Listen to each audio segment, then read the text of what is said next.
Sweet. All right, guys, my name is Muskie Bat. I'm joined by Dirty Lungs, and we are coming at you live from LANWARX. X is for extreme. It was extreme last year. It's extreme this year. We're getting into game number 2. Last time we checked out Realistic Dragon playing against Team Bacon. This time we've got eSC versus Arctic Cove.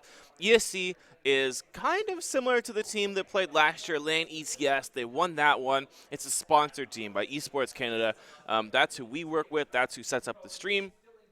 And they are on the blue team right now. We got Permanent Love, a Wild Mimo, 54 Bomb 99, Arteezy, and So Jaded. And these guys are all Diamond 1 Masters, whereas Arctic Cove, pretty much all silvers and golds and bronzes and all those ends of the color rainbow. Yeah, it's going to be a real David and Goliath kind of Yep. scenario here. You can never really count out Arctic Cove. It is League of Legends. It is just one game. Anything can really happen. But I feel like ESC, was it? Yep, Yeah, ESC. I'm sure they came here to play, and Yep. I'm sure they're going to have a good strategy coming in here. A lot of teams will come to Land War and they just want to have fun. They just want to Yeah, hold hand and do yeah. Baron together Yeah. and, do some jungle camps Yeah. and give each other blue buffs. Not ESC, man. They're here to win. I They're think here they're to they're take here to it make all. people cry. Yeah, they're a very, very good team. Yeah. It's clear front runner amongst all the other teams. Yeah. Definitely a threat that should be watched out for. In And this will tournament. be the first time we see them in this tournament. And I have a feeling there's going to be a little bit of flavor in this game. These guys, they're hovering over the Warwick. I know that So Jaded loves to play Janna top lane. I Really? feel like they're just going to kind of like put on their fresh kicks and try and break it down, from the street.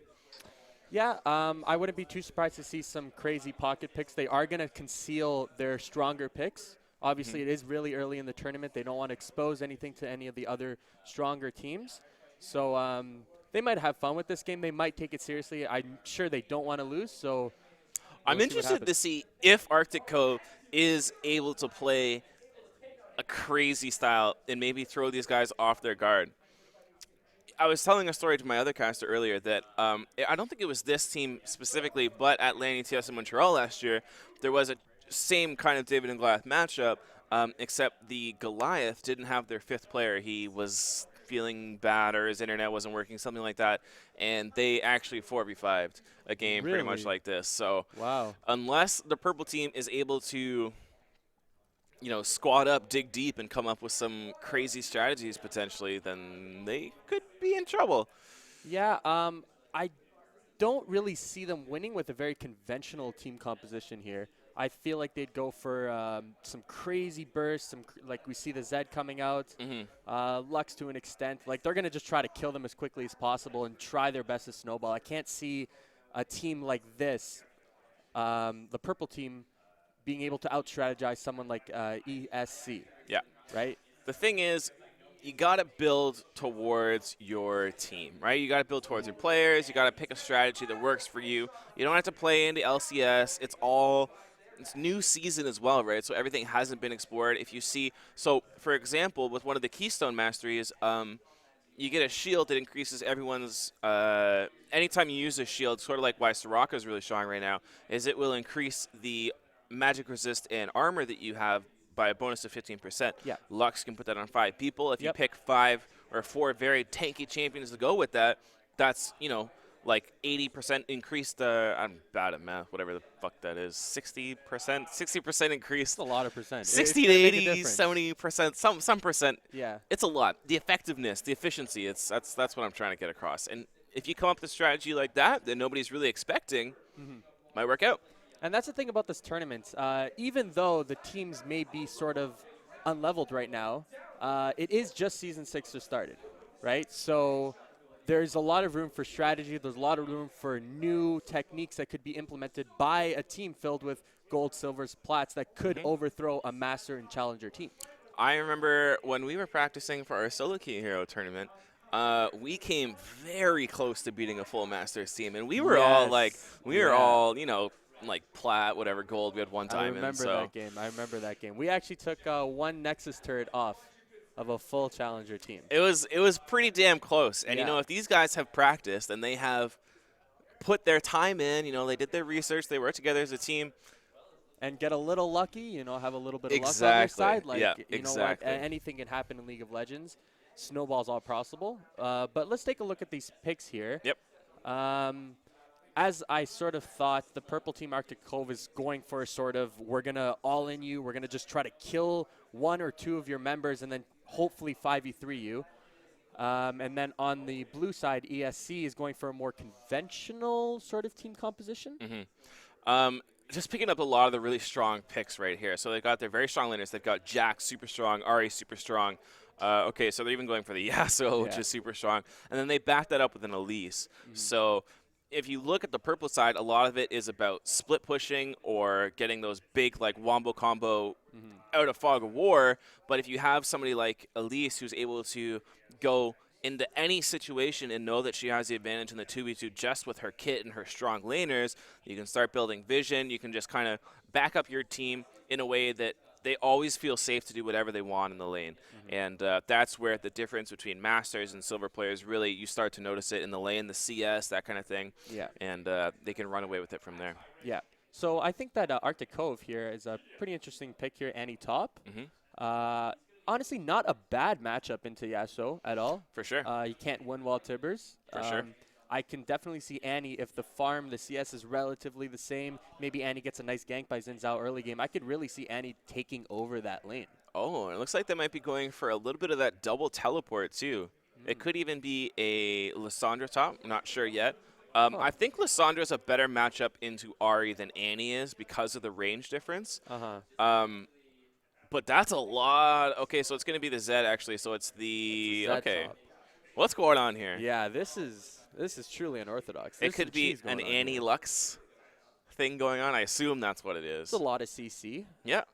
Not a terrible kill lane by any means. I'm worried about that Blitzcrank, though. Yeah? If they let the wave push into them under tower and the Blitzcrank is able to find something, or if they get that early level 2, if they, like, comparing the push, I would say that Lucian has a lot, and then if you give the Targans to the Blitzcrank, they should be able to push that lane, get level 2, and then just force a fight and really mess up the double AP down there. So they got to be very careful about that. And another thing that I'm kind of confused about is the Lux picking up Barrier. I feel like a better pick would have been Heal. Barrier protecting just the support. I'm assuming it's a Lux support. It could be an Annie support too. Okay, there we go. Annie last second chose the heal, so I guess it's Annie AD carry. I don't even know, man. It could be Zed bottom with Annie, and it could be Lux mid because the Zed has picked up the Ignite. Yeah. So, you know, it's all, if we're having trouble and we're, you know, have the time to look out of this and we're expecting some weird stuff from these guys, I feel like it's probably throwing off ESC a little bit too. To an extent, yeah. You could see the Lucian right there picking up Cleanse as a summoner spell. You don't see that very often on AD carries. He's just sort of going, I don't know who I'm going to face, so I'm just going to take the most safe route possible and get a Cleanse, whether it be the Zed or the Annie. Cleanse is a great pickup on either of those champions. Pretty hilarious because we got to remember, they can't see the summoner spells, right? And with the delay on the stream, 3 minutes, there's no way they'll be able to know. They've locked it in. They've gone with a double cleanse. And that means that when it comes down to skirmishes, they might not have the same sort of firepower that the purple team might have. Yeah, I think that's very right to say. I think that ESC is looking more for skirmishes around the map, small skirmishes, where I think Cleanse does sort of, you can, you know, bait in an Annie stun, and then Elise is right behind. And For sure. it's a good bait, and you use Cleanse to get out of the stun, and you can really turn a skirmish of a 2v2, 3v3 kind of stuff like that. So, I don't know. Looking at both these team compositions, I feel like the blue team, the more favored team here, I think that goes without saying. Yeah, it's definitely the more meta composition too. Yeah, I think that they're going to try to group as 5, try to get laning phase done rather quickly, and just try to stomp this purple team to the ground. Yeah, look for So Jaded to make those huge hooks. This guy is a monster on that support. He's a support main. A lot of times in these kind of like Masters and Challengers teams, you'll have one guy that kind of gets shafted to support. He doesn't really play it. But So Jaded is a support main. This guy's a beast. That's deadly. So I'm looking forward to seeing some crazy flash hooks, something like that. You know, Cocoon into Charm into hook, something like that. And Lucian, super strong right now. 80 carry buffs across the board. He's a beast. A lot of very cool changes to him as well. His attack speed no longer affecting the damage on his ult. So, you know, back to the original kind of Lucian ult, how much damage it did. You can just watch somebody's health melt in a couple seconds. Yeah, I think, again, just looking at the team compositions, I really like what Purple Team did to an extent. It's very interesting. They have a composition that goes, I'm going to kill this one person and kill them very, very quick with all the CC, Lissandra, Zed, Annie, Lux, right? And if you look at the blue team's composition, there are a lot of targets for them to blow up. You know, every single position, Yasuo, Ahri, Lucian, they're going to have many, many targets throughout this game. And they could get one good pick, which can lead to an objective and could actually potentially snowball them in the game. I'm really actually excited to see how this plays out.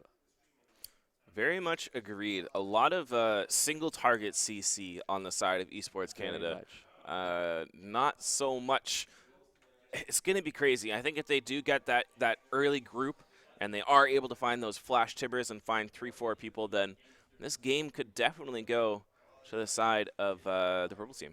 Yeah, and I think that just the mechanics in League of Legends, if you get those kills and you get snowballing, it doesn't matter if it's a gold versus a master. If the gold has 5 or 6 kills over the master, as skilled as they are, it's going to be difficult to come back from that. Definitely got my eye on Dildo Teabaggins this game. Oh, yeah, I've heard great things from him. Just a player to watch. Great name overall. Panda Annie can tell that he's definitely comfortable with that champion. Maybe a little bit too comfortable. Maybe a little bit, weirdly comfortable. Yeah, that's. I'm not sure. You hear stories around. Yeah. He's got his bear collection too, the stuffed toy collection. Yeah, I heard he likes to cosplay that alone, like in his room. It's yeah. These Oshawa kids, man, they're weird, dude. Yeah. All right, so here we go. Blue side, it is Esports Canada, Permanent Love on the Yasuo, a Wild Mimo in the jungle on Elise, 54, Bomb 99. That's Ahri, RTZ on that Lucian and bringing it up from the rear, So Jaded on the Blitzcrank. Yeah, okay, so we see Lucian going in with into the utility tree there, getting he's got the health biscuit there. I think the cunning tree rather. I think it's honestly, you can put 12 points into that tree pretty much with any position and feel pretty confident about what you've done. It's just a very, very good mastery tree. So if you're ever looking to put 12 points into something after you put that 18 into a cornerstone, the cunning tree is always a great place to go. Yep, that's kind of what I've been doing, mostly because I don't know what else to do with them. Yeah. And I like potions, and I think they got increased, so, like, in terms of their goal, it's like, might as well. Here we go. Blitzcrank Cook, number 1, 1 for 1. Oh, good flash, actually. The heal popping out for a little bit of move speed as well. Charm comes in off the flash. Do they have enough? They put out the Ignite. Are they going to be able to get it? One hit. Arteezy does get the first blood with that lost auto attack. And if you look at the flip side, no counter invade coming out, so they just have a little bit of protection around their buff, but they're not going to get any information traded. Yeah, I feel like Arctic Force should have sort of been a little bit more aggressive with that. You see them put a ward there by the Tri next to the top river, and it's a defensive ward, but there's no point. Like, they were all just at bottom. Yeah, you know you what saw I mean? them all, You don't need a defensive ward there. Maybe they should have pushed in, warded the blue C where the Elise was going to start, but now they have no clue. Exactly. They have no clue, and that's the problem. The Elise could be starting at their blue.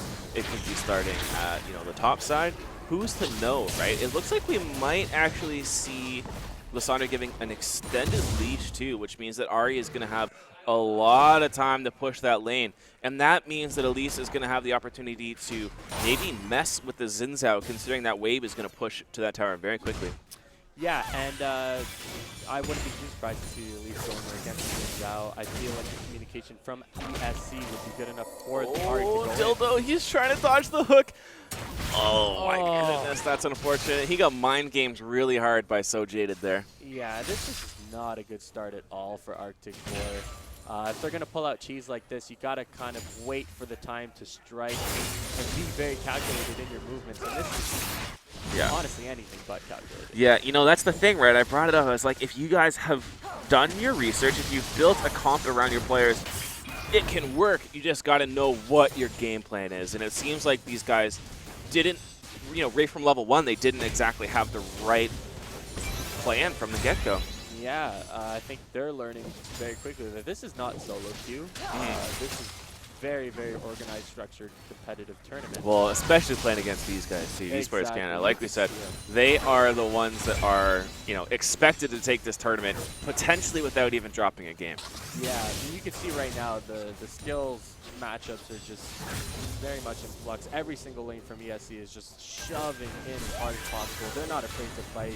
They're using their mechanical skills to dodge these skill shots, as you can see. They're just looking to get killed. Yeah, and right away we see exactly what I was talking about. That Elise, Yeah. she's just gonna find out that jungler bottom lane. The hook comes down onto Mr. Man, 22-47. Gonna be 0-2 soon if he's not careful. Oh, man. And there's another one, Arteezy, 3-0 in that bottom lane. Yeah, he's going to be very much out of control. He already, honestly, is pretty much out of control. And those are some really good hooks there by Soju. Very good accuracy on those hooks. Yeah, he's a beast. Like, I've played against him once or twice in custom games and ARAMs, that kind of thing. Closing in on that 100% accuracy. Speaking of which, there are 2 skill shots landed in the mid lane, and that is a dead Lissandra. Yeah, honestly, if you're Xin Zhao right now, I mean, you look here, you Yeah. look up top, Yeah. you look the middle, you look the bottom, Hello? every lane's dying. That's Hello? the worst situation to be in if you're a jungler. And another hook. All right, I think we should put money on how long it's going to take for Soju to miss one of these hooks, because I think he's 4 for 4, and each one of them has resulted in a kill for his AD carry. Yeah, and 3 of which have been on Ooh, they're going for it! Here comes the second skill shots landing. While Nemo uses his E, tries to go in, drops the tower aggro. He'll just walk on right out of there. Xin Zhao, you know. Oh, way off. Jinxed it. Lag. Hello. Are you there? Hello? We are playing on LAN, and I'm gonna blame your IT internet for that one. Oh, another again. This Oh, entire yeah, team, man, is Yeah. just on point. Here comes the Xin Zhao. Actually, this is really Here we big. go. This is not Arteezy good transition, man. does have both summoners up. What is he going to cleanse, though, right? He's gotten a cleanse. That's not going to help him out in that But he's 1v2. got away. At the very least, they do get the flash. Yeah, and they're already going to try to take down this middle tower. I wonder if they're going to Oh, he's get dead. it. This is close. Double kill. Double You know, kill. it's quicker than channeling your base, that's for sure. Yeah, maybe I think if Arctic Core were to sort of hone in and harness this turret energy, maybe they can use it to their advantage. The turret is the consistency that these guys are lacking. Yeah, I agree. Just a strong base, which they should build from The this is good sixth man. momentum. Yeah, the 6th man. Or, well, rather 12 to however many towers are on this map. Yeah. So there are some summoner spells down. Elise has no flash. Ari's flash is coming up in a second. But crucially, Arteezy's is down as well. And that bottom lane, with that double AP, they do have the potential to blow him up. The Yeah. only problem is he's got that cleanse. Yeah, and also, Lux has been landing a binding every now and again, but the thing is I think ESC's bottom lane has not been able to put themselves in a position to get caught. You know, I think as much as they are dominating this lane, they are being very respectful towards the CC chain that an Annie and Lux can bring out. Yep, and you can see the way that they're playing right now, they know the flash is down, so they're just not going to push. Yeah. And what are they going to do? Lux is low mana, Annie has low range. Well, what is Lux and Annie even going to do? They have Doran's rings, and here we go. Oh, they see the Xin Zhao on the ward, so here they go. Oh, look at that damage coming out. Mr. Man absolutely obliterated. Wild Nemo lands his hook. A knockup comes up in a second if they even need it. Wild Nemo takes his first kill of the game. This is a massacre. These are the games that you wish that you could surrender at 10 for 5 minutes. Yep, 54 bomb though. He's got his flash. He is level 6. Gets the taunt to prevent the charge. Well done by him. Goes back in. A little bit of a cheeky play. Here comes the Jaded. Oh my lord. Another hook lands. I don't think they're going to have enough damage, but Matisse. Oh jeez. He's playing with fire. Here we got the Lease in the back here. He might make some play. They've been really aggressive. YOLO. ESC. YOLO. Look at your map. Doesn't even need to butter for that. Almost got him. Worth. Definitely worth. Oh yeah, that's what you type worth into that chat. Here we go. Yeah, being a little bit aggressive. Permanent Love wants in on that. He actually does miss his knockup here. Crucially, that 1v1 might actually be going to Born Sinner. Ooh, just out of range. Yeah. Jeez, what am I doing here? Everything's going all over the place. Holy. Okay, so let's kind of take a step back from it. It's been quite chaotic the past 7 minutes. 9 kills in 8 minutes. That's more than a kill per minute. The gold lead right now is 5 or 6K above for ESC. If you're Arctic Core, what's your strategy? You 5-man a bush. 5-mana bush. Yep, you gotta like you gotta come up with some. Okay, so I remember playing one game, maybe a couple months ago. It was in the last season for sure, and we were playing AP Teemo mid. And you know, what do you do when you're playing AP Teemo mid and you're getting stomped? You gotta go invisible and then go flash drop a mushroom on the back of their team. And I feel like that's kind of what Arctic Cove needs to do here. Yeah, they really need to make some cheeky plays here. Probably a Fnatic bush. Flash mushroom. Or, get a tower low and move the minion wave and hope that ESC did, but, ooh, missed that though. But they're just ESC really dominating. No fear, look, absolutely no fear. They're going to be able to pick up this Lissandra too as 54 bomb comes in. Yep, gets it on the return. They're not even playing around the turret. Like, they just sort of acknowledge the turret is there, and I feel like at least we take the fight. A little overconfident maybe, but that's going to happen when you're trying to style off. They got their Nikes on. Yeah, I think the only sort of somewhat fair lane here is the Zed into the Yash. So although Zed is losing by more than 20 to the Yash, he's not getting absolutely destroyed as it is in the other map. But I'm sure that's going to come. That storm will come to top lane. And at this point, there is no laning phase. ESC is just going to walk around and try to beat them before 20 minutes. Yeah. And I kind of believe that they almost have given up at this point. Yeah. I think that Arctic Cove, they're trying to find kills where they can, but I don't think they care about winning as much as they do making some plays. And that's not crazy, it's understandable. If Esports Canada is a little bit too cocky, then it could come back to bite them in the butt. But this is a tournament game, so I expect them to take their time pretty seriously. Yeah, I think, as you said, Arctic Core is just sort of like, we've never played Masters or Challengers. Like, it'd be nice to get a kill on one of them, even though it may take 5 people just to take down one person. That's their goal right now. And I don't know if they're going to achieve it. Although they have 2, I don't know if they're going to get another one soon. So the thing about playing against these higher elo teams as a lower elo team is you need to make the first move. Yeah. These challenger guys, they're going to do greedy things. They're going to try and, start with 5 people on one side of the map. Ooh, here comes the snipe from Warren Center. The hook comes in just a second too late. This could be so Jaded in trouble. The charge comes in. Here's the knockup. Yasuo isn't going to follow it. Ari comes back from the backside, though, lands the taunt. Arteezy going to put a bunch of damage here too. 54 bomb has 1 charge left of his ulti. Looking for that taunt, gets the speed up, is easily going to find it here. The bind comes, there's the taunt. And that's going to be 16-3 for Esports Canada. Yeah, this is... I wonder if Arctic Core is just going to sit in their base and hope for ESC to just push to win. I know we've all been there before. They just can't get away. I don't even think they're safe behind the walls of their base. I would have to agree with you.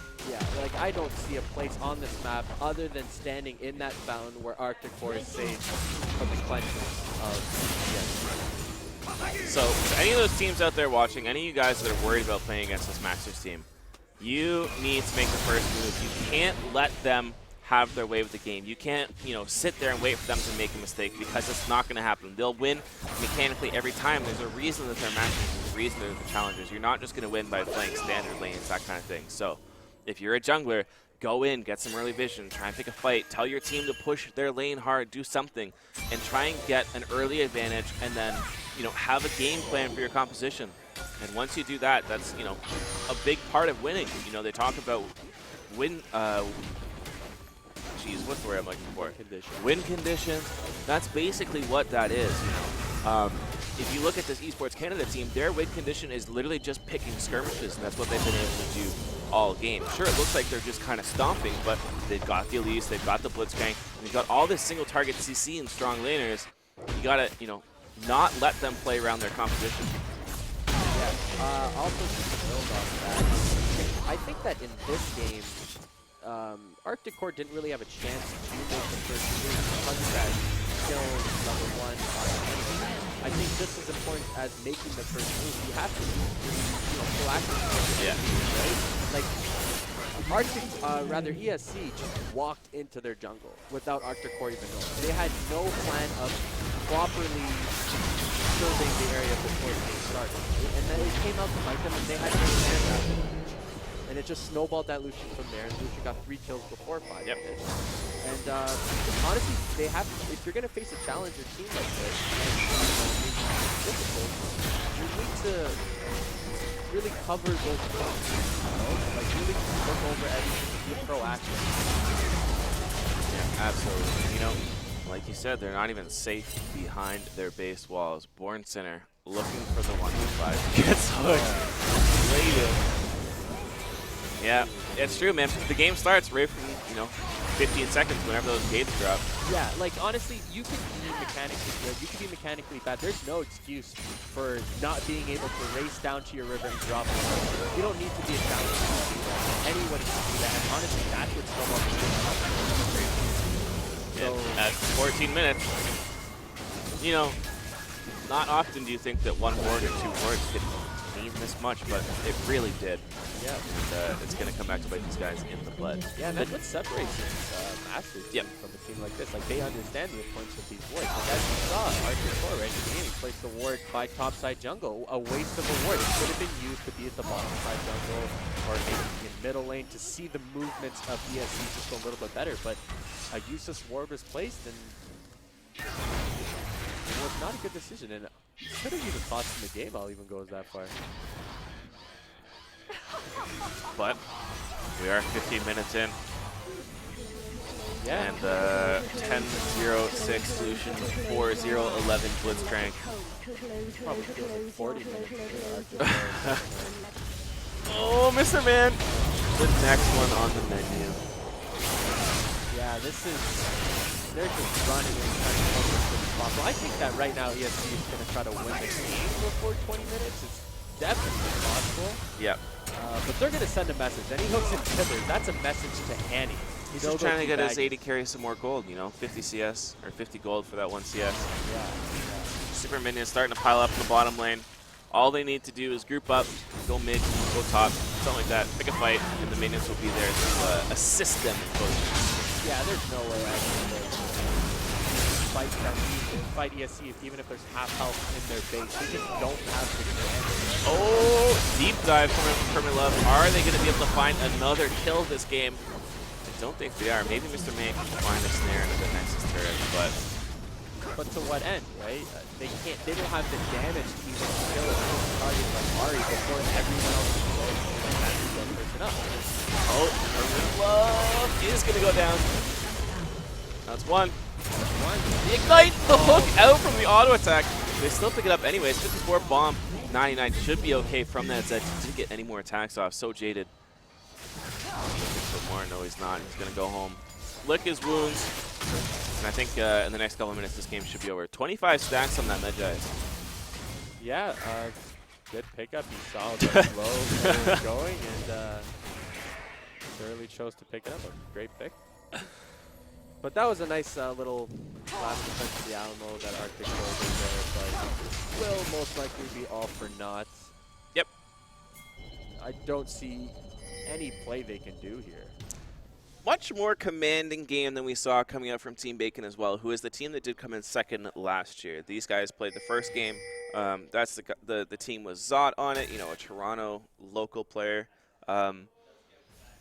If I had to give the edge, these guys just seem a lot more polished. They haven't made any crazy mistakes. They're just all over the place, finding picks, pick after pick after pick after pick. Yeah, their mechanics have been, their skill set actually has been phenomenal. Yeah. Other than that. And that. And that one. Yeah. Hello? Well, he almost dodged that. But this is a message, I feel, to Bacon. You can win quickly, but we can win quicker. That Bacon is too crispy. Oh my goodness, they're missing it. Whoa. Right. It's got to end up the game right now. There's no point in kicking the back door. Necessary. At least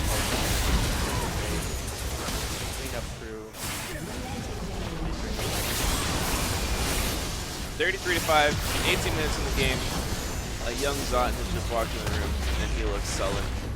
He knows. He knows. ESC is coming for him next. All right, guys. My name is Musky Bat. I was joined by Dirty Lungs. We're gonna take a little bit of a break. Don't go anywhere. This is Esports Canada TV.